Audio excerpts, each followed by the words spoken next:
கண்ணு வித்த காசு 50 ரூபா. இத வச்சு சின்ன உசுறு கதையை முடிச்சிரு.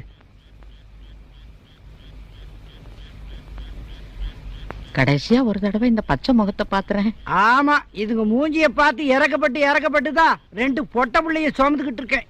இது போதாது, போய் ஆக வேண்டியதை பாப்பியா?